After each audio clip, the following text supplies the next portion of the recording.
click on it, it's not going to do anything. Yeah. Um, So how about like, oh, it's not doing it. I've always done play. okay, then we'll use it that. Um, But it's not working for us right now. yeah, I know. So does that work? Nope. I'm going to admit everybody into the Zoom Yeah. because it's 7. Then maybe, yeah. I'll stop sharing and then oh, only hosts I can share. Oh, Danny Shield. Maybe it's this Don't one. worry about the people. Yeah, don't Oh, worry about the people. how about now? How's this? Hi, people. Yes, We're that's just it. That's it. doing a little bit of oh, Okay, yeah, okay. that's what. You got it. Okay. Okay. Now, I have slides for introduction, and the question is, are you going to can you reproduce this after if I do my intro slides, or should I just Yeah, skip? I can. Yeah, Okay. I think I clicked the wrong box. That's why. Okay. Okay. Perfect then. All right, people, welcome. I'm Vivian New, one of the co-presidents of the Santa Clara Valley chapter of CNPS. And tonight we have Dee Himes with us to give a talk on her Calochortus treasure hunt. But before Dee gets started, I wanted to give you a little bit of information of something about some things that are coming up. So I hope everybody can see my slide. Um, and Let me first acknowledge that the work done by the Santa Clara Valley chapter of CNPS lies in the homeland of the Amamutsan tribal band, the Tamiyan Nation, the Ramaytush Ohlone, and the Muwekma Ohlone, who still live and thrive in this area today. We hope to learn from them and support their work to restore traditional practices and to heal from historical trauma.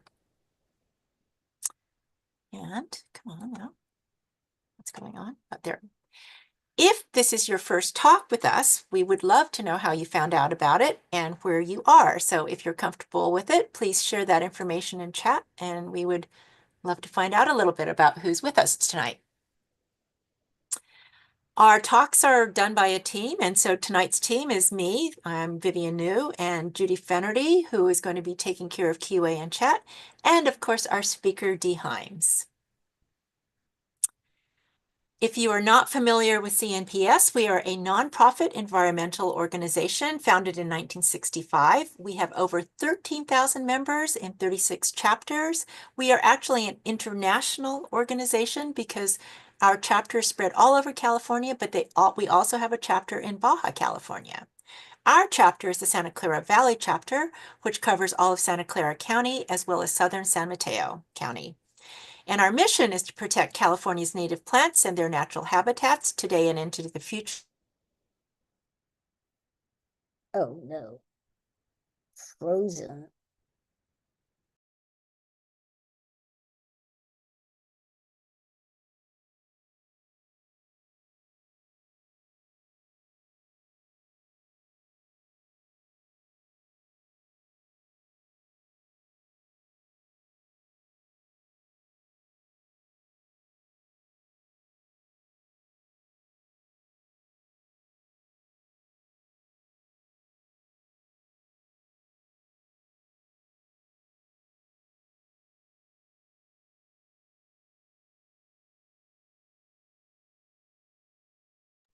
Hi, everybody. It looks like Vivian is going to have to restart her system, so just bear with us and she'll be right back.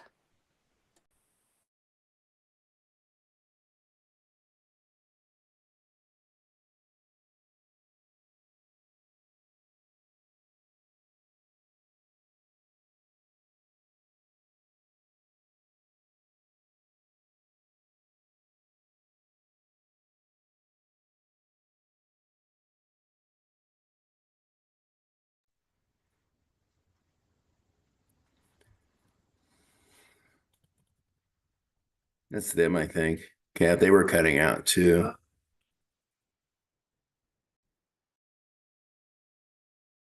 Hi, everybody. Just to let you know that we are that put my video back on.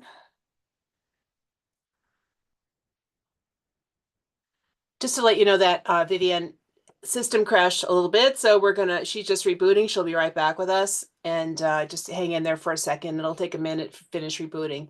Doesn't happen too often, the 5 years we've been doing this, but here we are. So hang in there. And Dee, you're joining us from Oregon tonight? No. Okay, she's in California. That's good. Not you're muted. I muted you, so. Good. Diane, thanks for letting us know you saw it in the newsletter. Because sometimes we feel like the newsletters, we try to send it out to everybody. It's on our website as well. Anybody else want to say how they heard about the talk tonight? I put it in the chat. Newsletter. Good. I think this is part 1 of 2. So next Monday, right? Which will be flawless, no technical problems, will be our second half, right, Dee? Oh yes. Okay, I want to get Yes. for those, right. So some of you may have seen the talk or parts of the talk already at our potluck last fall. But The redo. it's a redo. And we wanted to get it on video as soon as we saw the talk. It should be We knew how better. much work Dee had put into it. So we wanted to make sure we got it on recorded. We will have to edit out this part of me tap dancing. But while we wait, do you want to have Dee start? Okay, Vivian is suggesting that we have you start. And it is still being recorded on YouTube, so it's still going. So do you feel ready to start? Assuming after the talk, we can also share some announcements and things coming up in our very busy spring.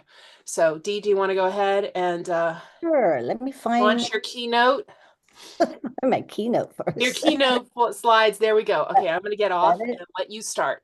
Okay, I hope this works. Here we go. Thanks Looks for joining me. And we're going to have our opening right now.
Well, thank you for joining me this evening for me to share our Calochortus treasure hunt. Here is a photo of Ken and I traveling throughout California and other places for searching the Calochortus. So here's a list of resources that I to go through to look at, to find the plants and to research where we find them and to get some data on that. And here are some of the books and some more resources. And so over 3 years of traveling California, we had a lot of photographs and data and kind of wondered what we're going to do with all that data. So I started mapping out data, going through the resources book to count every single Calochortus, not population, but the taxa of where it happens, what county, what state. But today we're going to do just California because California has the most species in the United States, most Calochortus taxa. So the outline of the presentation today will be, we're going to for this week, because the presentation is quite long, I've broken it into two parts. So we're going to go a little bit about the family of Calochortus, and we're going to go through a bit of the section, what it means to have the Calochortus sectioned out, and who is where can they be found. And we'll go through a bit about the climate of California, some of the geoclade, georegions, or the geoprovinces of where they thrive or happen to be. And what's the data? The taxa in California, how many taxa and where they occur, the distribution by county.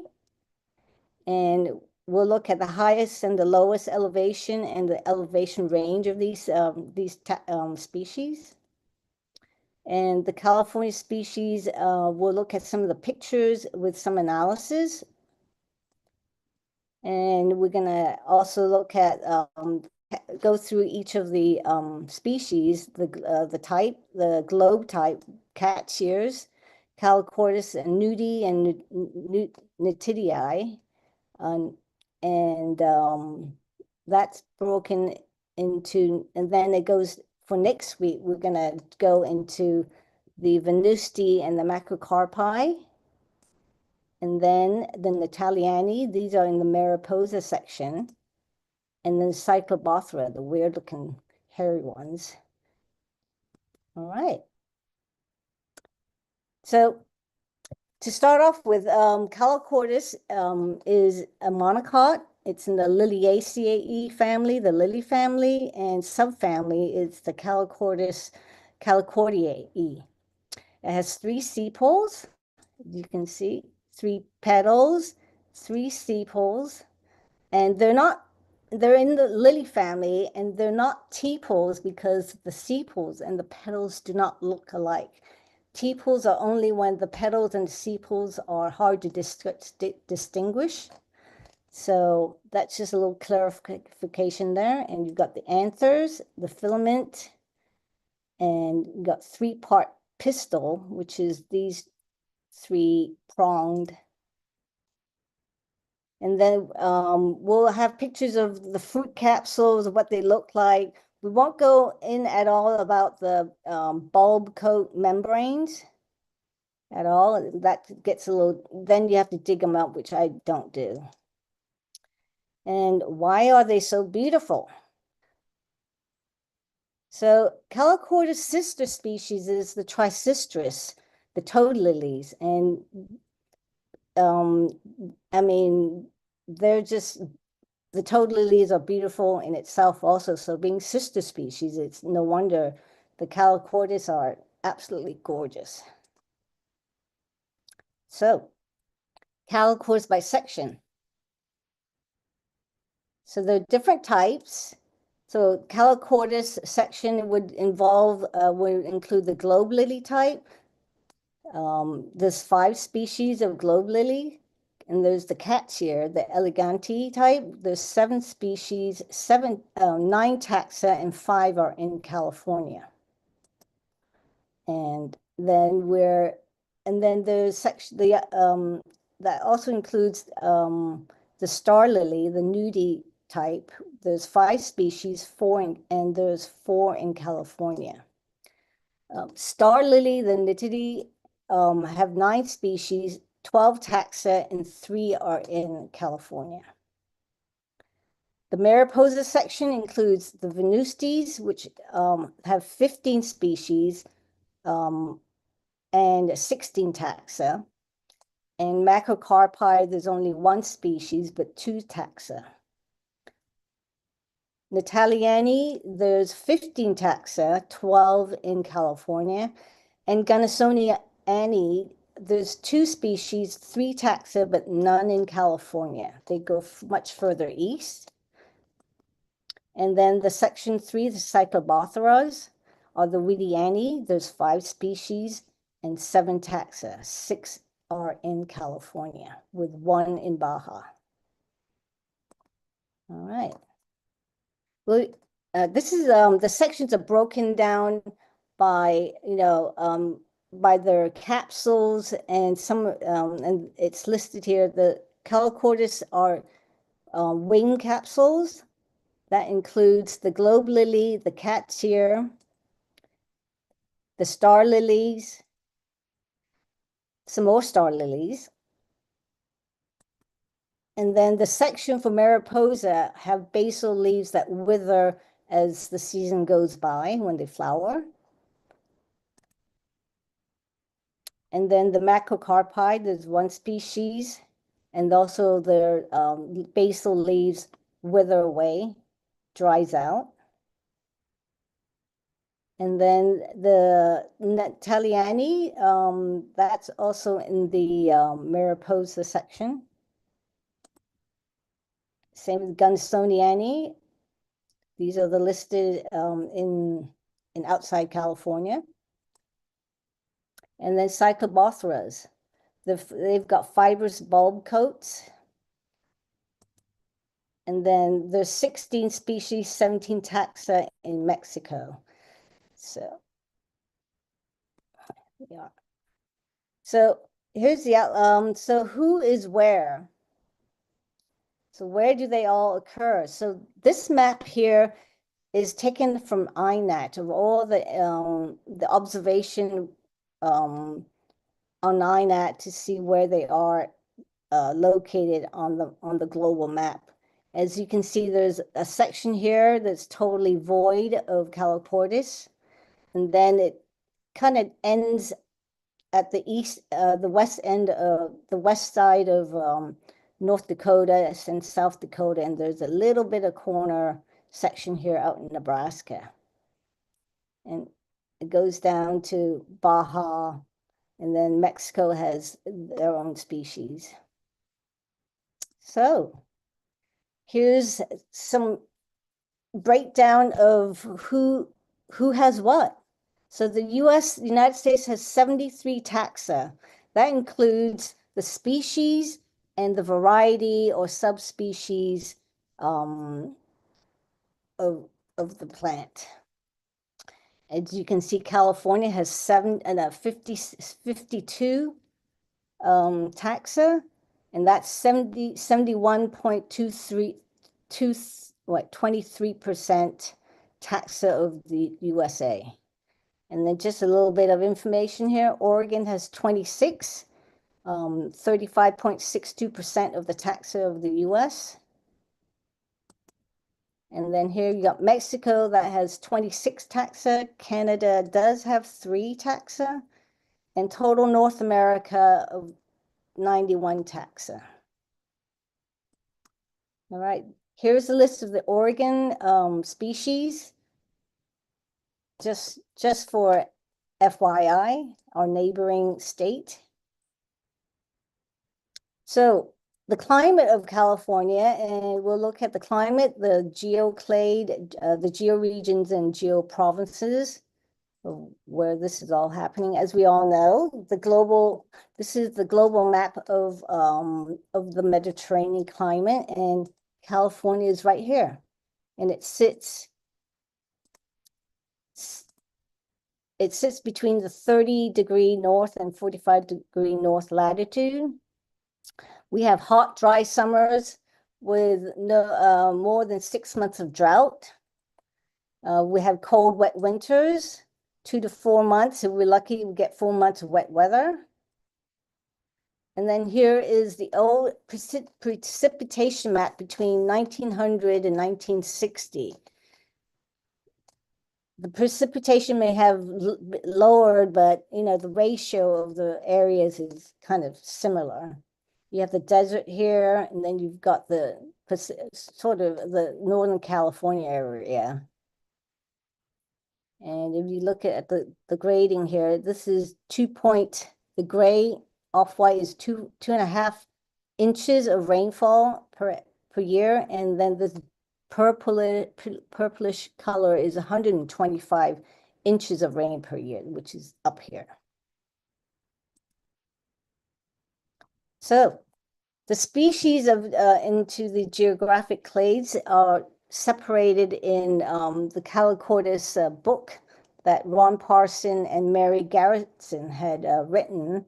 So the Pacific Northwest clades includes the Calochortus species. You've got Apiculatus nitidus, Eurycarpus, Ceruleus, Minimus, Coxii, Greenii, Umquiensis, Howellii, Lyellii, Subalpinus, the elegans complex, the Nudus, the Persistence, Longibarbatus, and Westonii. Then you've got the Bay Area clade, the Pucellus, the Umbelatus, the Tiburonensis, Ratii, Uniflorus, Amabilis, Albus, Monophyllus, Tomii, and Aminus. Then we have the Coast Range area that involves the Sierra Nevada clade. They are the Mariposas. So if you notice that the Calochortus section are not really up in the Sierras. You've got the Argilosis, Venustus, Catalinae, Luteus, Superbus, and Vestae. Although Catalinae, that's down in LA, but that's how it's listed. Southwestern California is the Mariposa section. You've got the Splendens / Davisonianus. There's discussion on that, but it wasn't recognized when it was submitted to be a separate species. Flexosis, Striatus, Palmeri, and Dunnii. And then you've got the Great Basin Rocky Mountain clades, also in the Mariposa section. You've got Ambiguous, Gunnasonii, Aureus, Natalii, Brunonis, happens in California as well as Nevada, Concolor, Excavatus, Kennedyi, Clavatus, Lecnii, Macrocarpus. And then you got the San Diego clade, which is mostly the Cyclobothras, the Fumbriatus, Obispoensis, Plumeri, Weedii, and Weedii var Weedii, and Weedii var intermedius. And then we've got the Central Mexico clades, also the Cyclobothras. And it's listed here. I'm not going to go through that because we won't be talking about the Central Mexico ones.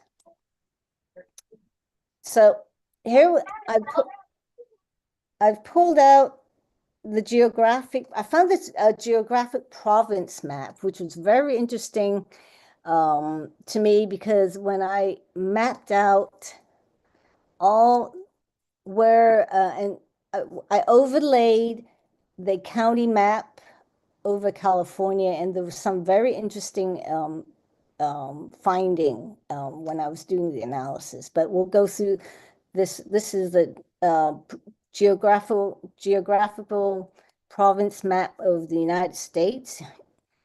But it looks like Hawaii is not on it, nor Alaska. But here's the overlay of where the Calochortus are observation are found on iNaturalist. So you can see there's this blank spot here, and that has a lot of rainfall. And then it kind of does not go past, it doesn't go into the Great Plains. And some of these that peter too far out could be what do you call hidden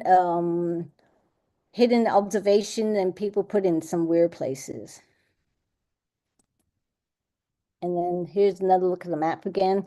So you can see the different geographic provinces we have.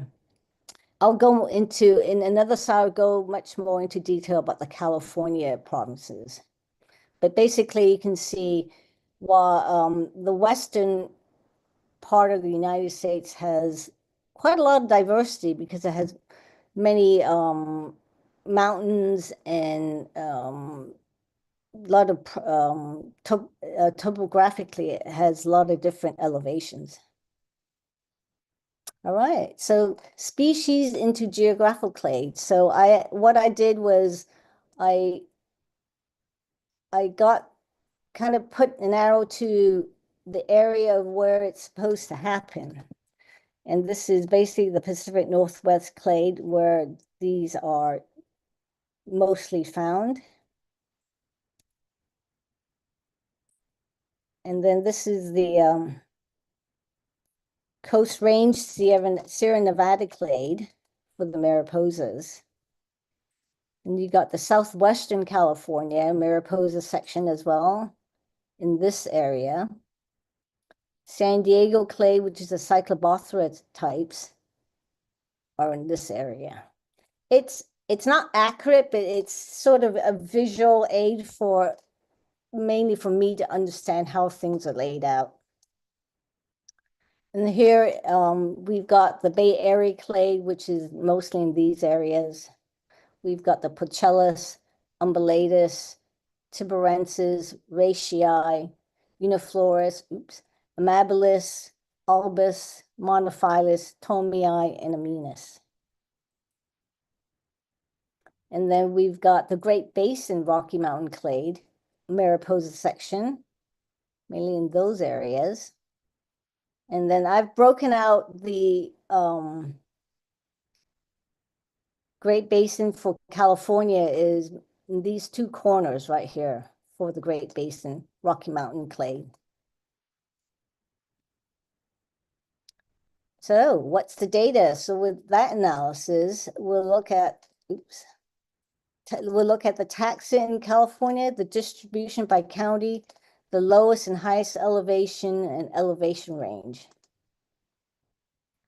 So California has 52 species, yay.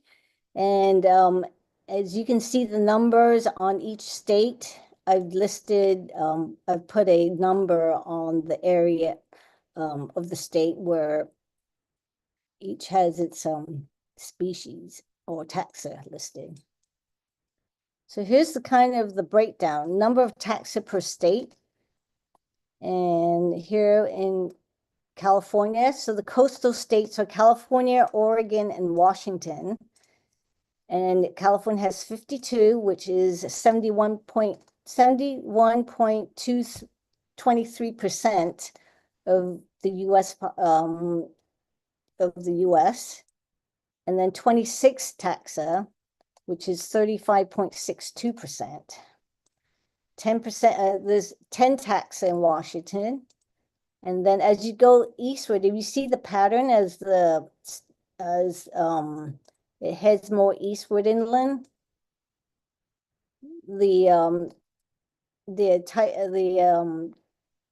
there's less species of Calochortus.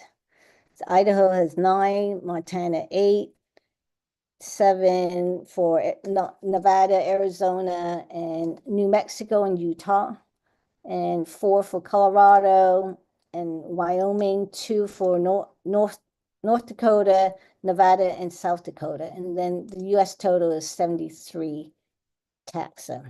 Baja has 8, and then Canada has 3. So there's a little breakdown. There are 14 US states with Calochortus. That's 28% of the United States. In California, there's 20 taxa that are CR California Rare Plant rated 1Bs. That's 38% of the Calochortus. 6 are California Rare Plant rated in the 4s, which is 11.54% of the Calochortus. And the ratings can be found in CNPS website on the rare plant website. Yeah, inventory, rare plant inventory. And we can go on, we can have a Q&A when you can ask about that.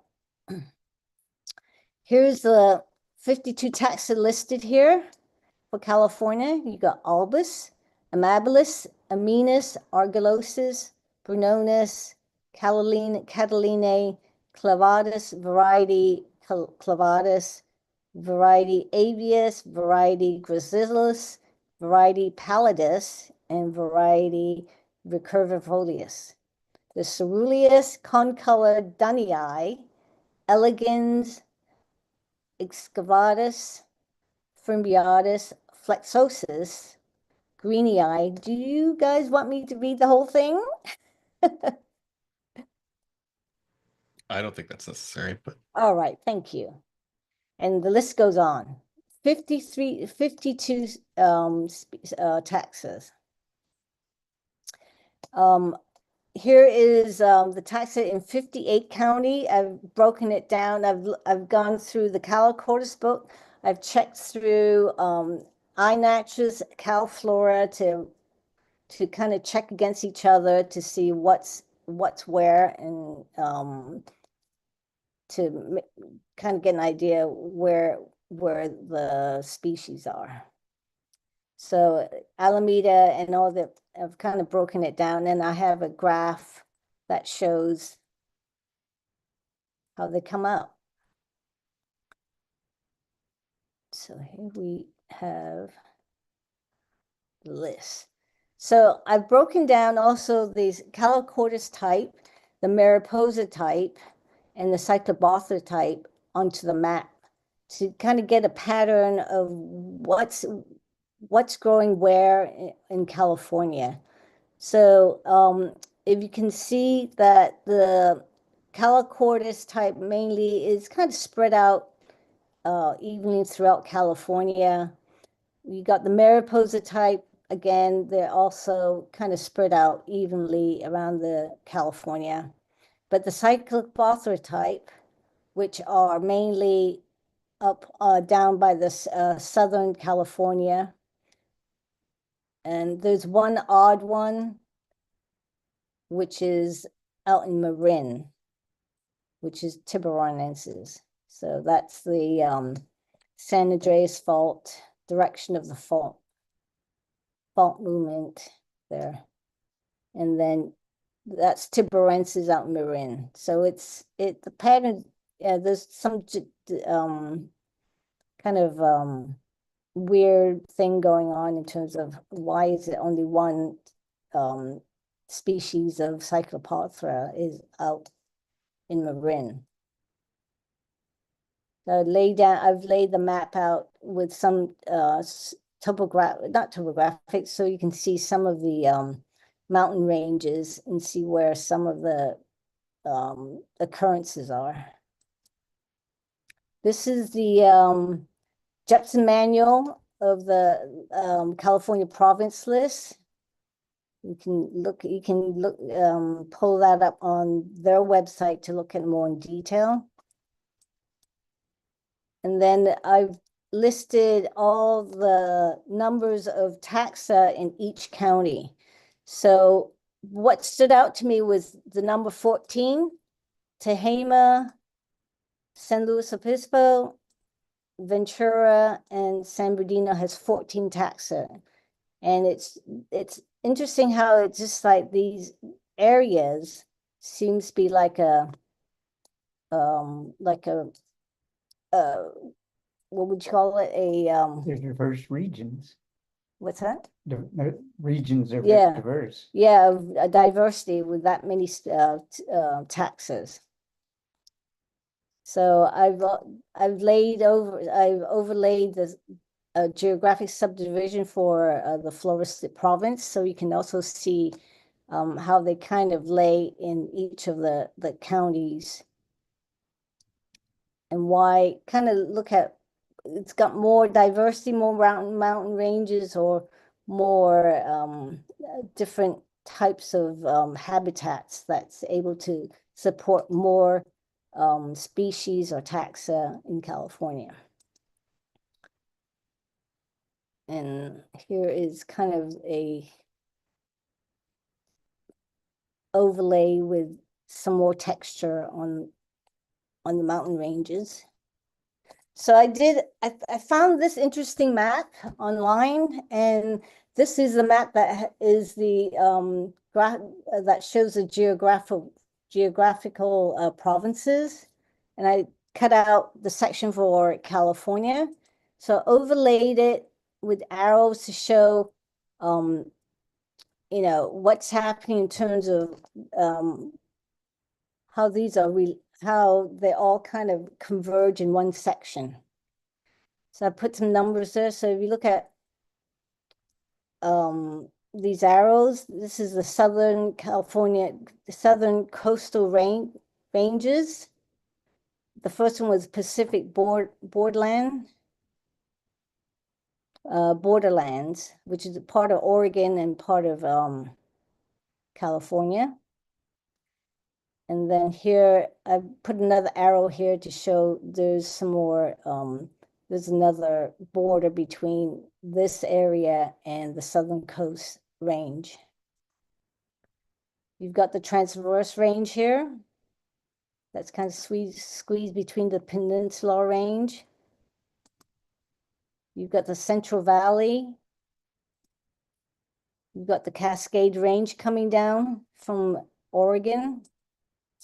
You got the Sierra Nevada Range. You got the Great Basin. Got the Mojave Desert. And you've got the Colorado Desert. So if you look at California, this is 10 geographical provinces. And I've looked at the map, and I don't think any other state has more geographical provinces than we do. So that really kind of a light bulb went, and I started laying out the numbers on this map with there's the Great Basin and Range. So I laid the county map on top of it, and I put the numbers for each of the counties that has the higher numbers from, and to trying to find a pattern. So with the arrows pointing to sort of like a area, you see this one has 9 taxa. I think that's Mendocino. That is, I can't quite see what county is that. That's 7 taxa. There's 12 here. Lassen has 5. That's 5. And then Butte County's got 10. That's 14, and there's 12 there. And that seems to be like a center for diversity right here, because if you look at how many arrows, 1, 2, 3, 4, 5, 6 geographical provinces that all pointing more. 1, 2, 3, 4, 5, 6. Yeah, 6 different geographical provinces. That just is an attraction to diversity. That's what I'm seeing. And then if you look at down here in the Southern Coast Range, you've got let's see, 11 here and 14 here for San Luis Obispo, and then 11, I can't read, I'm sorry. There's 12 here, there's 12 there, and there's 14. And then in this region, that's another hub. It's like an airport hub. So they all seem to have an area here that converges, that come together, that promotes a lot of diversity. And the third area is down this area. I just put down for Imperial, the Imperial County, just to get an idea of a number there. And then there's 11 for San Diego, 7 for Orange County, and I think that's Riverside County, 11. And then you got the San Bernardino County, which is 14 taxa. That's another hub for diversity. So just by looking at this, you can see these hotspots, 3 hotspots in California that is an attraction for diversity for the Calochortus species. So I overlaid the iNaturalist observation just to make sure that, the observation kind of correlates with the diversity here. It seems to be darker in these areas, so that kind of tells me that's kind of what I'm suspecting. So where most arrows meet, the more geographical provinces meet, the more species rich. That's my personal finding. I have no I haven't read anything about that or had enough time to really read other people's papers or anything. But this is just by mapping this out, this is what I found. And then these are the 10 geographical provinces in California. So coastal range has 4. That should be. And then this coastal range has 4 provinces. Inland has 4 provinces, and the deserts have 2 deserts. So I laid out another map, another overlay map of the rain, the rain precipitation map. And you can look at if you look at the circle, there's a lot of different climates going on here. A lot of, you can notice different ranges of rainfall. That could be a play in also the diversity. So here we have the number of taxa for each county. So San Francisco has 1 taxa. And then San Mateo County, that's where we are. There's 7 taxa. And then Santa Clara has 8 taxa. And the 4 counties that has the most taxes, 14 taxes, San Bernardino, San Luis Obispo, Tehama, and Ventura. So, and then here are the other counties with their number of taxes. So we have, okay, each, the number of counties that each taxa has. So we have Ludius, 38 in 38 counties. Albus is in 29 counties. Venustus, 28. And then we have Tomei at 19 counties. Argilosis in 10 counties, and the rest so forth. And then we have a narrow endemic of 1 county of one of these species happening in 1 county. All right, what's the breakdown of rare plants? So 52 taxa. I think we've been through that already. Pardon me. So I'll skip that. So here's the lowest and highest elevation I mapped out, and this is taken out from Jepson manuals. It's roundabout. It's not exactly. I haven't measured it, but it's taken out of the Jepson manual. So, and these are in meters. So we have Clavadis variety recurvifolius is about 50 meters above sea level. They're actually on a cliff out near Aurora. Where was Aurora? Where? Recurvifolia? It's Big Sur Big Coast. Sur Coast, yeah. Let's see. Anyways, I can't tell you. Yeah, Arroyo de la Cruz. Yeah, near Aurora de la Cruz. So it's right off the cliff. And here's Letlii at 4,000 feet. No, 4,000 meters. And then we got Panamentensis at about 32,000 meters. And then we have the rest, Tomei, Coeruleus, and Venustus. These are listed for something between 10 meters and plus. So here, of elevation ranges. So Letlii is about 27 meters in range.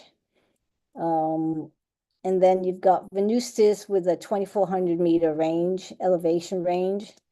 So Coeruleus is 1,900 meters in elevation range. Tomei is 1,950. And then here are the others are in about the 1,000 meter range. Flexosis, Syntrophus, Palmeri, Kennedyi, and then you've got the elegans, nudus, and concolor, and so forth, and Venus. All right.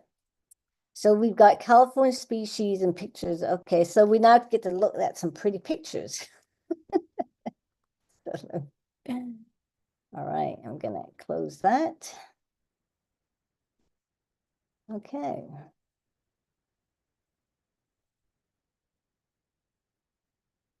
So we're gonna start off with the globe lilies, cat's ear. So starting off, so the globe lilies, there's 5 species, the cat's ears, 5 in California. And we have the globe lily here. The flowers are globe shaped or subglose, partly globe. The nodding, pendant, and the bulbs are membranous. The fruits are nodding, winged, 3 winged capsules. And I'm not going to go much into the seed. Anyway, so there's 5 species, C. albus, and there's also former rubellus, which is a very red ecotype of albus that's in a certain location in I believe in Monterey County or San Louis, Lucia, San San Luis. San Luis. Oops. There's amabilis, aminis, pachellus, and raceyi in the globe lily section. So they're found in 29 counties for the albus. And here are I put a star in all the counties that it's found in. They flower about April to June. The ecology is common, shady to open woodland scrub, elevation about less than 2,000 meters. And then I overlaid it with the Jets Manual floristic province map. And I've overlaid it with INAT observation just to see where they are kind of on the map. So throughout the presentation, I'll start off with a map like this, and then we'll go into the pictures. Here we have the Calochortus albus, and they have this multi-branch pendulous flower, and they have this leafy bract that they grow out of. And it's the gland nectary crescent shaped and depressed. So it has like somebody pushed out with the finger. Sparsely ciliate, it's got these little hairs, but they call them ciliates. The closed tip, meaning the globe lily are tightly closed. The sepal, and here is the sepal that is kind of pinkish to greenish to white, nodding flowers. And then here's the inside of the flower. I like to open them up to see what the nectaries look like, to understand the description. They're crescent shape. You can look at the trichomes and the hairs above the gland.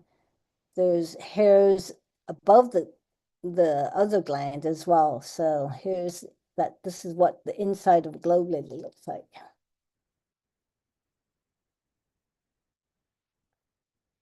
And then a closer look at that. Oops.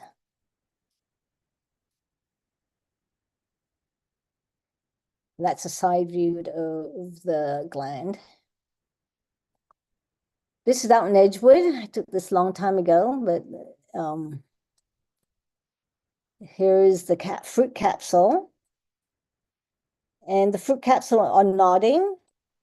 The flowers are pendulous and nodding, mainly white, with some pinkish hues as it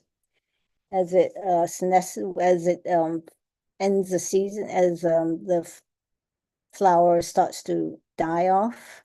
This is along the coast. And depending on the location they grow, they seem to have a different texture, different height.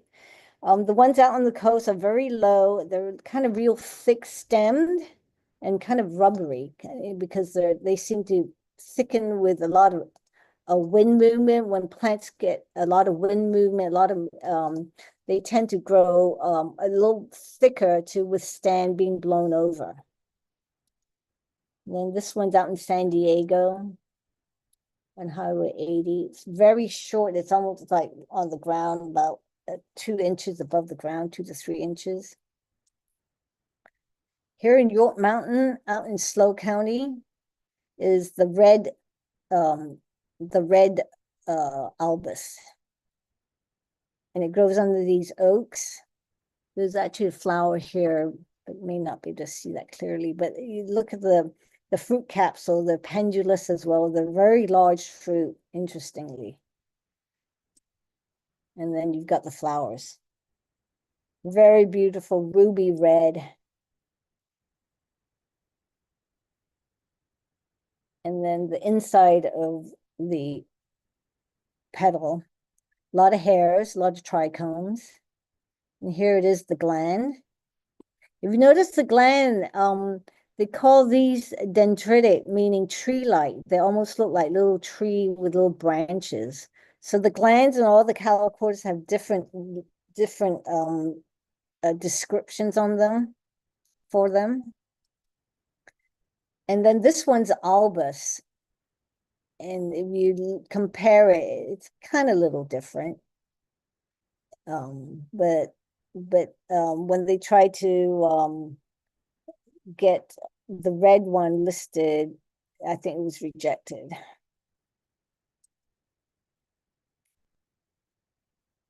So we have amabilis.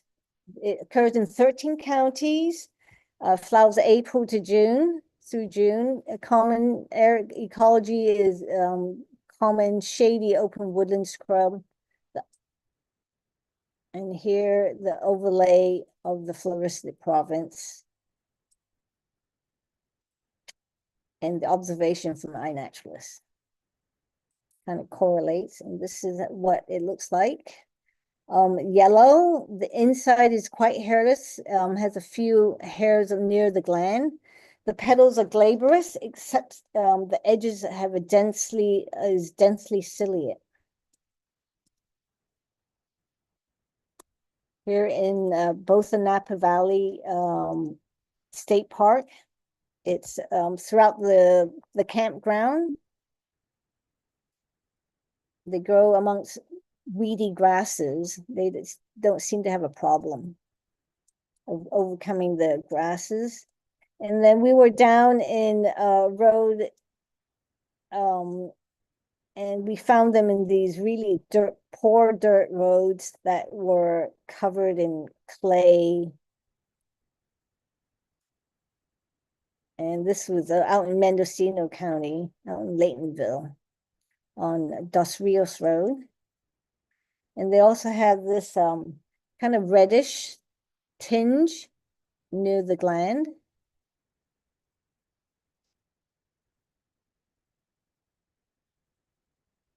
Calochortus aminis occurs in 4 counties in this area. Flowers April to June, grassy slopes in partial shade. And here's the observation to correlate with the counties listed. We found it in the Italian Bar Road in Red Dinger Lake in Fresno County back in 2022. They're pink, the pendulous again. Quite long, tall, kind of tall, 12 to plus 12 inches tall. And here are the bracts. They've got 2 bracts with a pendulous flower. Got the sepals, it's pink. The petals are shiny with ciliate edges and partially overlap or close. They don't totally tightly close like albus. So here's a close-up of the ciliate. And then I opened it up, and this is what it looks like inside. It's quite beautiful, very beautiful. And then here it is close up.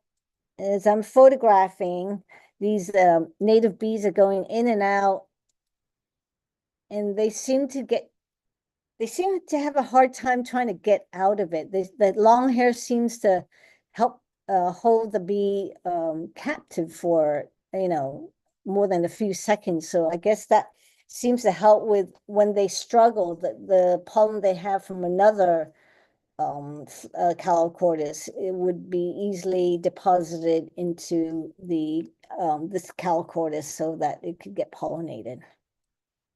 And it's struggling to get out. It does. Calochortus picellus, it occurs in only 2 counties, Calochortus and Alameda.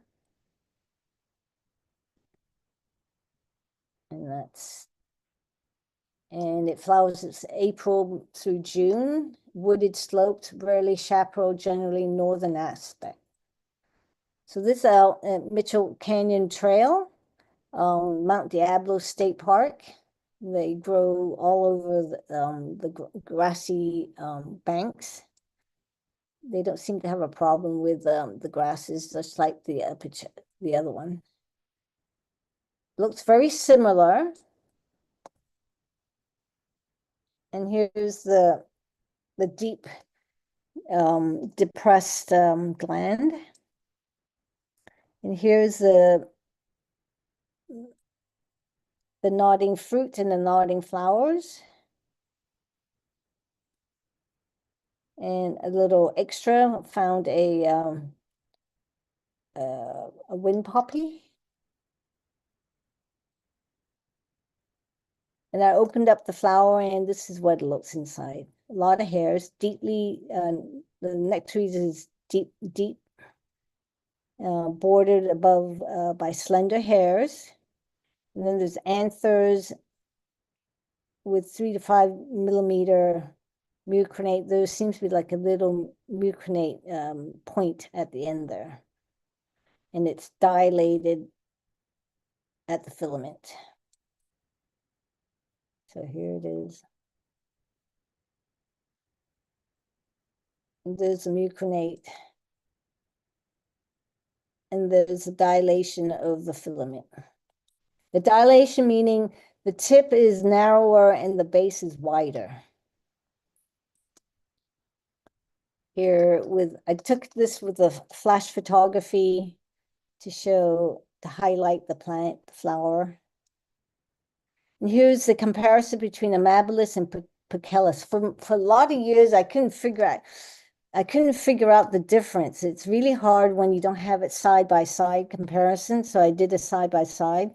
So the amabilis here is hairless, where on the other side for picellus is quite a bit of hairs. And then you can see the amabilis, the cilia is dense and stubby and close together, while the picellus is sparse. So that really helped me with doing the diagnostics for telling the difference, plus the location. So we have ratii, occurs in 1 county in Sonoma, and I was very lucky. I was very honored that Roger Raish allowed us, a small group of us, to go to the Cedars for a field trip for the day, and we were able to go check out the Calochortus ratii. And they've got a website, has all the information about what's special about the cedars. It's a protected area. It's part of BLM. And then we drove through five or six river crossing, and you needed a full full 4-wheel drive with a high clearance truck to get through those creek crossing. That's what we did. And then we ended up at the grotto. And then we explored this area with Roger. And the Cedars is a very harsh environment. mainly serpentinite or serpentine. And it's really hot and dry in the summer. And they have these springs that come out that has a lot of minerals in it.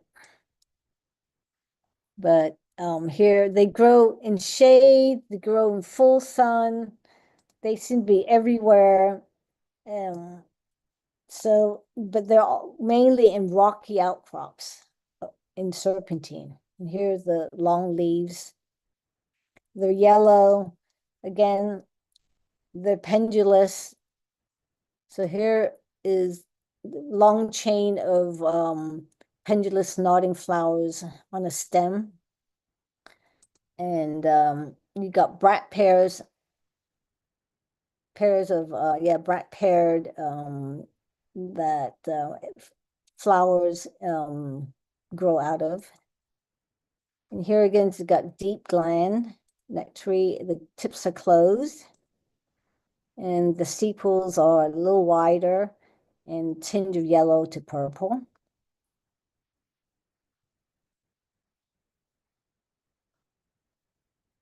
Here's the inside. I took a sneak peek of the Calochortus raceae inside of it.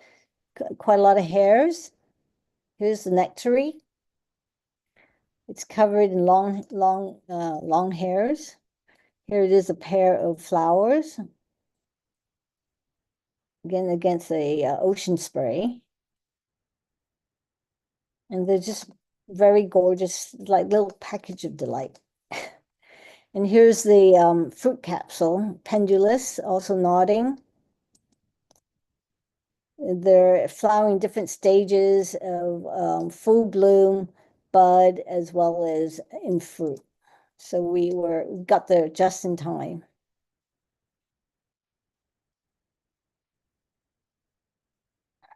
And then Roger showed us the waterfall.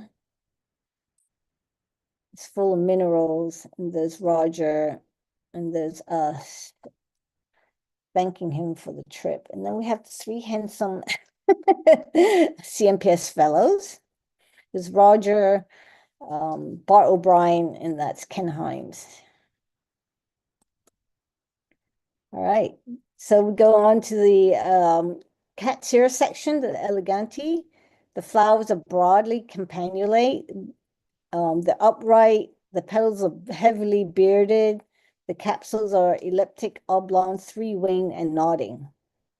And the 7 species are Picoletus, Ceruleus, Elegans, Monophyllus, Subalpinus, Tomii, and Westonii. So Calochortus ceruleus occurs in 50 counties, from flowers in May through June. And here are the counties they are found in. Correlates with the California Floristic Province map. And here are the INAT observations. And we went on a backpacking trip near near Bowen Lake. We found it in this area. So we actually did a camping trip in this area. That's Bowen Lake, Round Lake. Here's our group of campers. And then after the camping trip, we drove out and then went through some road, Forest, was it?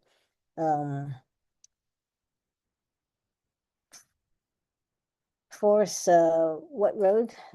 Well, it's one of the numbers. Yeah, that's one of the numbers. Sorry. No. So Forest. So anyways, they're found mainly under The Goose Ridge. Yeah, in coniferous forests, quite open spaces, and nodding fruit, but the flowers are not quite nodding. They only nod when it when the fruit sets. Here's the side view. That's the neck tree, kind of depressed. Here's another side view. And you can look at the edges of the ciliate. So you have anthers oblong acute with short point. So there's a short point here. And then claws are smooth like purple specks. And here are some densely bearded as well. And here is another location we found them. Mainly like pine forest floors. We've got the Calochortus elegans, occurs in 10 counties, and in California, it's mainly the Nanus elegans variety, Yeah. Nanus. All the other varieties occur outside of California. Here we have one of my earlier shot when I was not this is like in the 2000s. So this is elegans. It's really hard to tell the difference for me. So at the end of this, I will have comparison of what they look, how different they look. Monophilous occurs in 13 counties, flowers in April, from April to May. Occurs in wooded slopes, clay, loam soils. Here are the counties they occur in. They seem to be along the Sierra Nevada range.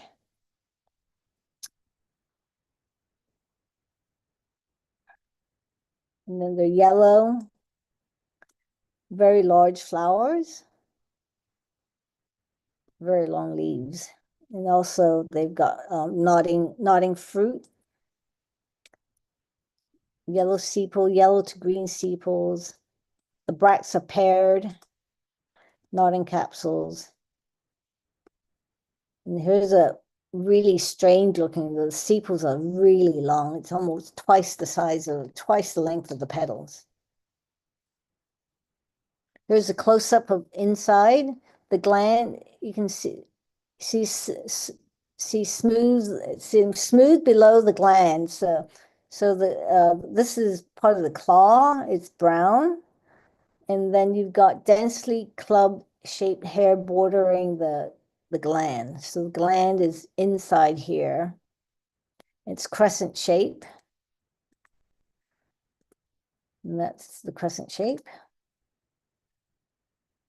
And then sometimes you would find ones that are not densely colored brown. It's just kind of speckled. Calochortus tomii occurs in 19 counties in this area, and flowers April through July, common in dry grassy slopes. Occurs also in poor soils. And they also go out all the way to Oregon.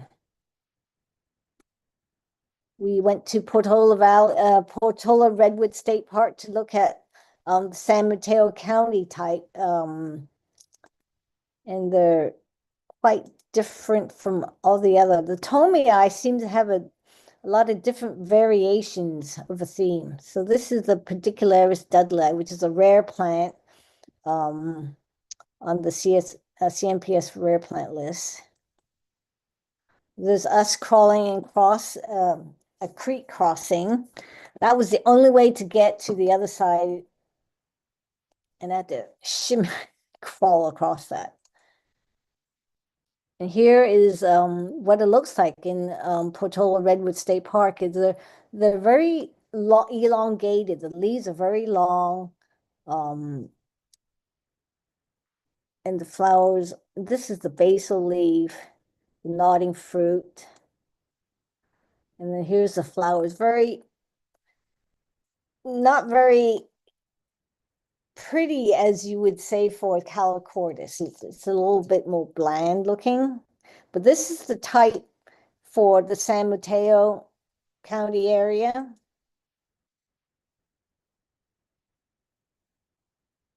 It's, and then we went to St. Francis Drake Boulevard out in Marin County, and you just look at the Tomei, yeah, Tomei there. Point Reyes. Point Reyes and yeah, Sir Francis Drake Road. And the covering the road banks. If you look at the fruit here, it's also nodding, but if you notice how it's very short and tight, it's very windy there. So I'm just, you know, concluding that because it's windy all the time, the plants are moving, it benefits to be short and a little bit kind of thick to withstand the wind. Here's the inside of the flower. You've got the nectary here bordered with short hairs. The ciliate membrane. So it looks very different from albus, how the nectaries are. Got the anthers, the filament, and here it dilates very pronouncedly. And then we found Tomei out in Shasta County, and look at how different they are. I mean, look at the color variations on a cluster of flowers. This is on Packer Bay. There's a trail there, and I was just walking along, and I come across just variations within feet of each other. And then we've got Polga Road out in Butte County. And then there's one here, Who's My Daddy? Somebody said it was something else, and I look at it and I can't quite place it. So here I've got a comparison of what Tomei looks like, Ceruleus and Elegans Nanus. So this is very distinct, very hairy, very lot of hairs, finer hair, the hair's not as thick. So here's what the general gestalt looks like for each of these species. Then we have Calochortus westonii. Occurs in 2 counties. That's listed. We found it in the Greenhorn Mountains.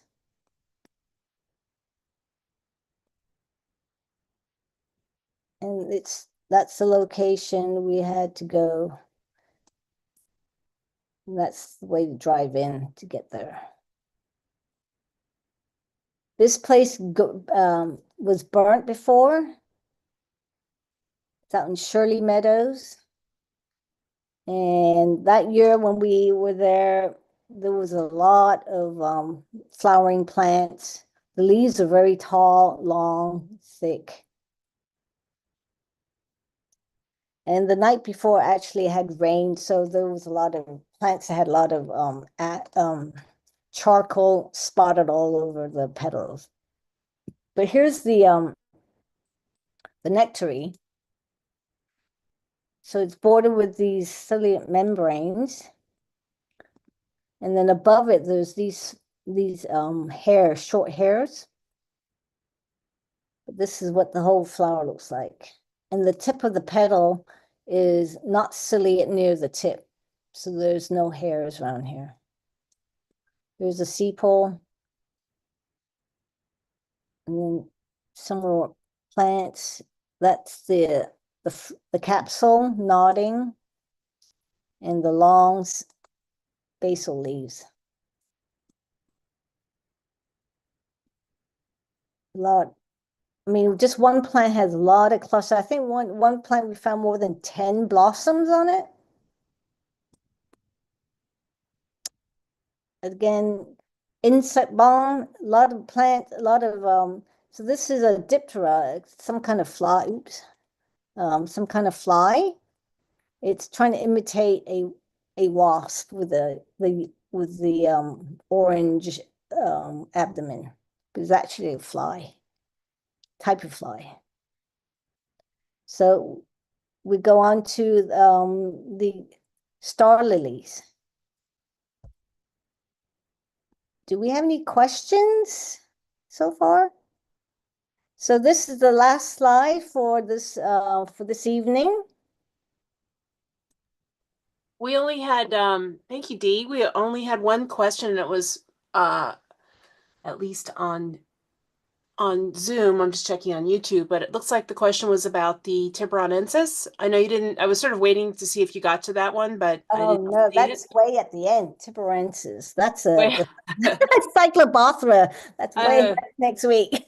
Yeah, so the question is, Tiburonensis is on the Calochortus tiburonensis is on the east side of the San Andreas Fault. I bet Ken has a theory about this. Are there any hypotheses about how it might have got there, considering the closest other taxa in the same section are all on the west side? Right. So no, I haven't read that far yet. Ken, do you have any hypotheses or no? Yeah, Yeah.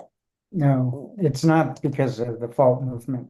Yeah. So no, we don't know. I'm sure some professional botanists would know. I'm not a professional botanist. This is all for fun.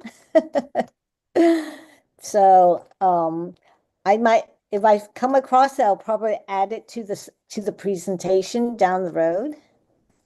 Yeah, it's interesting to see how these evolved in different areas. Right. Your Yeah. hotspots are, Right. well, in the case of Tiburonensis, it is on serpentine, right? So It is. I don't Right. know.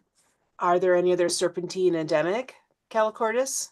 I mean, the argilosis seems like it's mostly on serpentine, or do you have theories about that? I'm sure. Now that I'm just starting to think about it, maybe. Well, Obispoensis, that's the closest one. Mhm. And Slow, that's on serpentine. Right. But no, we have to keep reading. More papers to find. Nick also made a note about carnivorous forest. That was some time ago. I'm not sure. Nick, did you want to add anything to that comment? He may not be here anymore. Oh, okay. So, Okay.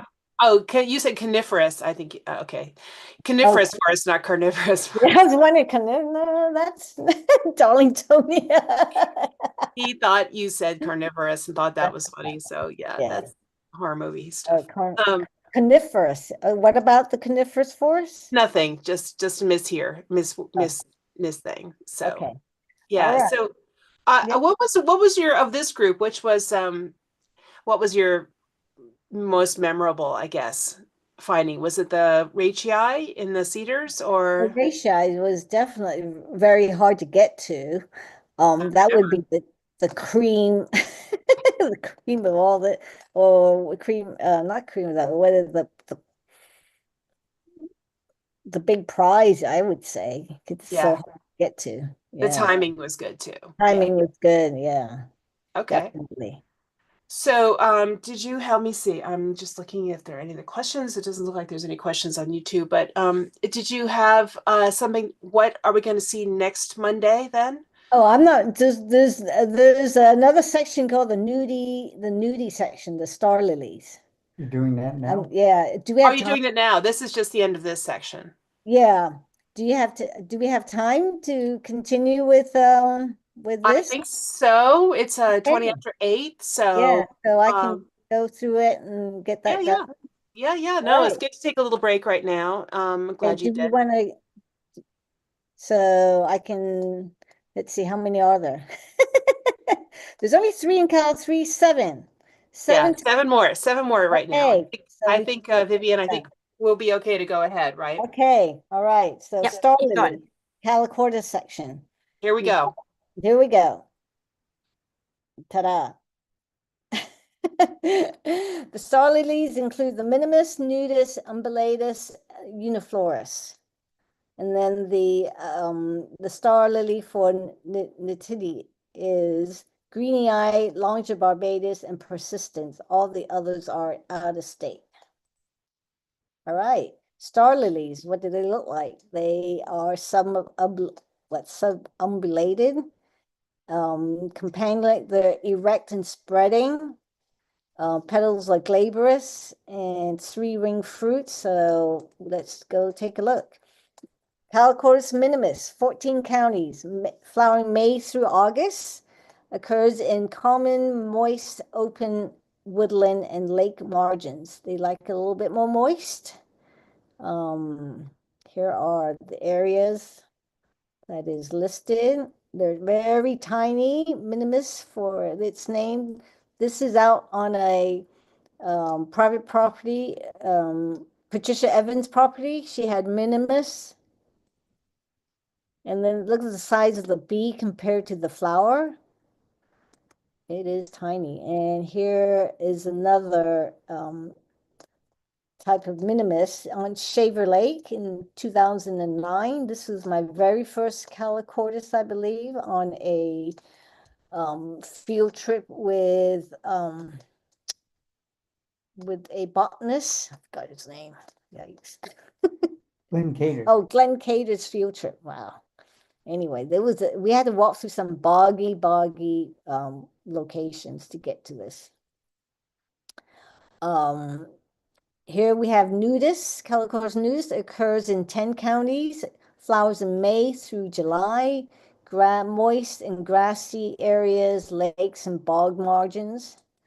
Seems to be this type of habitat for this type of Calochortus. So this is out at Mount Eddy area. So this is where we park to get into Mount Eddy. And there's another trail that goes here. And there's a spot right here where there's a sort of a creek crossing, and it's quite wet and boggy right here. And that's where nudus occurs. And there's another spot in this area that occurs across the parking lot. Right there. This is the Pacific Crest Trail, and this is Mount Eddy here. So this is Deadfall Lake at Mount Eddy. That's sunset. This is up on Mount Eddy, going up to Mount Eddy. This is the section before you go to that very high part, the switchback. And then here is the boggy area, kind of fen. It's sort of like a fen. It's got water coming through. And there's Darletonias here. And here's nudus. And they are amongst these sedges. And there's small flowered, pinkish. And here they are growing amongst sedges. And they're very pretty and delicate. And here's the nectary. And it's another kind of nectary. It's smooth. It's got something on top of the nectary, and there's some little bit of hair. And we also found at Pine Mountain Trailhead parking lot. Oh wait, this is where the other area we found it in, across the PCT. Mount Eddy's down here. So along this trail, there's another population of nudus. And they're all over the trail. Lots of them that year. And then this one is out in Scott Mountain. We found another population of nudus. Scott Mountain Campground, right here. Scott Mountain Summit. There's the Pacific Crest Trail here. We drove somewhere up to here to the end of the campground. We kind of walked through this area, and there's this boggy area. And here it is, again, in grassy, quite grassy, and have sedges, moist, boggy areas. And then we found a white one. Thanks to Joe Cernat, he spotted some white ones here and here. Umbellatus occurs in 8 counties, Flowers March through May, open chaparral and woodland, generally on serpentine. And so here in Pine Mountain Fire Road and Mount Tamalpais in Marin County. Long leaves, long strap leaves, basil leaves, but the flower is very small. And here again, flowers are knotted. I mean, the fruit is knotted, nodding. And then here is another example. Very small type of star lilies, star flowers. And here we have one at sunset. The inside of the flower, the nectaries aren't that pronounced, they're kind of flat with some hairs. Uniflorus, 14 counties, occurs May through August in moist open woodland.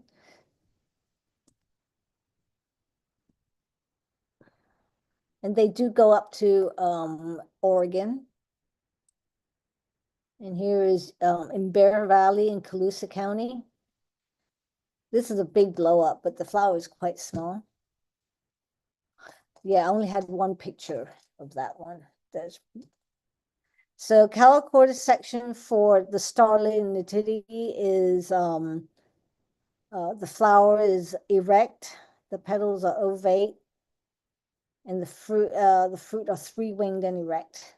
So this, I opened it up. This is Longibarbatus. So the three species are greeny eye, Longibarbatus, and persistens. So greeny eye, we start with, is in one county, in Siskiyou County.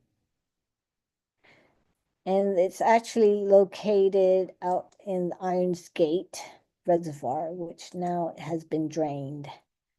So it's right here. So drive up here. Right now, this location is, I think it's closed because they've got big earth movers and things like that.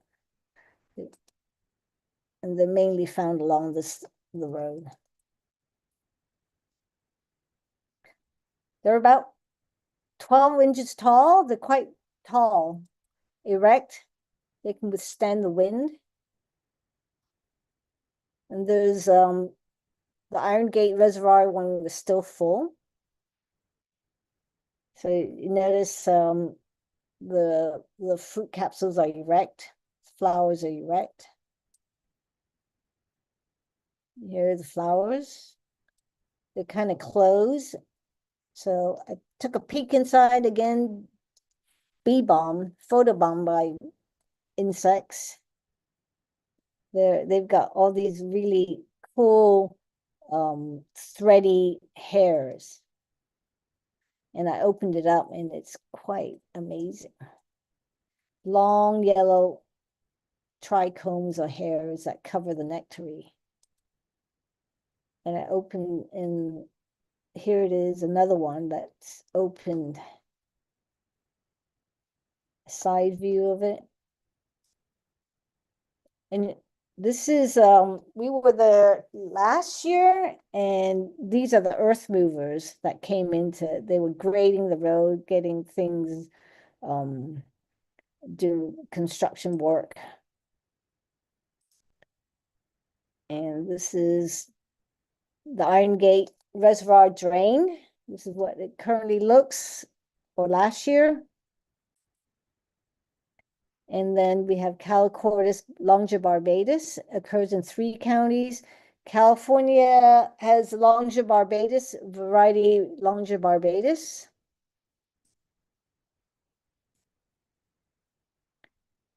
And oops, sorry, it occurs June to July in shrubby hillside and open woodland. I'm not sure about that. We found it like in these swampy, wet meadows with sedges, and they're quite tall. They're like 2 feet plus tall. Again, they look similar to greeny eye. They're upright. The flowers are cup shaped, like, you know, they don't open up or spread out. And I seem to find a lot of longhorn beetles that love to nectar in this species. That's the inside. And then I spread it open. And here's the nectaries covered with hairs. And then we've got Calochortus persistens in one county, in Siskiyou County. Flowers June to July, open rocky area. And they're out in Wairika. So this is the town of Wairika, and it's along Ridge Road. And these are serpentine outcrops. They're along the hillside on the banks. The upright as described. Many flowers on the stalk. Here I opened up the flower to look inside, and here you've got see the different nectaries. Got hairs above it, and there's the membrane. And then bumblebees love to nectar on it. And I found a sleeping moth that in the morning. And it was quite cool that morning, and it was, taking a very long nap. And here is a native bee that's just licking up all the pollen, just crawling up the answer, just licking it all up.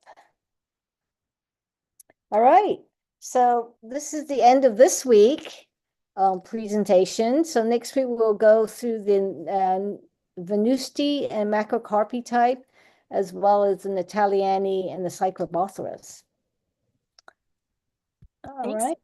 Thanks, Dee. Hey, and if I can just do a quick, I'm sorry I dropped off, but I have a couple slides that I just wanted to share because we have a lot of stuff going on this week, and I wanted to share what else is happening. Tomorrow night we have Native Plant ID at the Peninsula Conservation Center. That used to be Keying with Natives, but if you're interested in doing that, we'll have it at the Peninsula Conservation Center. We have our photo group meeting on Friday. That's on Zoom, so if you want to see photos, that's a great time. Saturday, we have habitat restoration at both Lake Cunningham and Kirk Park. And on Saturday, we also have a seed and cutting exchange at the Peninsula Conservation Center from 1 to 3. And that is where you can do plant pickup, because we also, whoops, let me get this. Hello. We have 2 plant sales. And so at midnight, I'm going to be turning on our nursery store, and that will be open all day tomorrow and all day Wednesday, or possibly may end a little bit early if all our pickup slots are taken.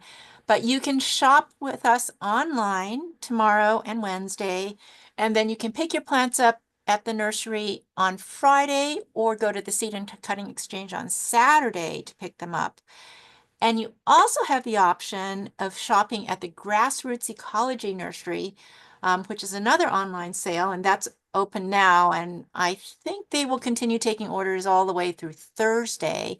And you can pick up those orders at the plant sale on Saturday. So Saturday is a big day because you can buy plants, pick them up, and then you can also get more material, both to seeds and cuttings, so you can make more plants. And it's supposed to rain a little bit next week, so it's not totally the end of planting season. There's still time. And I will tell you about our nursery sales is that we have a really good selection, I think, right now, but many of the plants, there's only 1 or 2 of them. So if you are a night owl and there's something that you want, stay up until midnight and place your order, because there are some things that I only have a couple plants of. So that was it. I just thought I wanted, in case anybody was interested. If you want to find out what's going on and you're not currently on our news mailing list, you can get on pretty easily. Just go to our website. It has this information, but you get a once-a-week message telling you about all our upcoming events. And finally, join us again next Monday to see the second part of Dee's talk. And Dee's, that was amazing. I love your analyses, and your pictures are incredible. Thank you. I was monologue. So next week, there's the URL. It's also on Meetup. It's on our website. I hope you'll join us again next Monday. And are there any more questions, Judy? I'll stop at my share.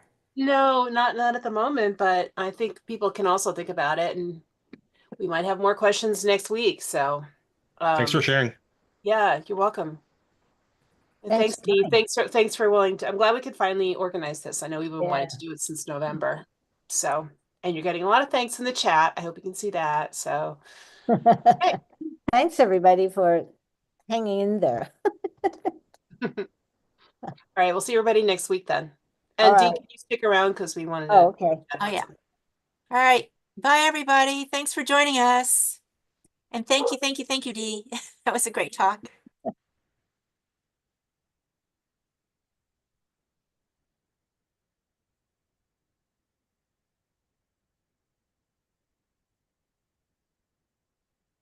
How do I download? Do I need download chat? No, it's okay. Can you stop the live stream? Yeah, okay. Let's see.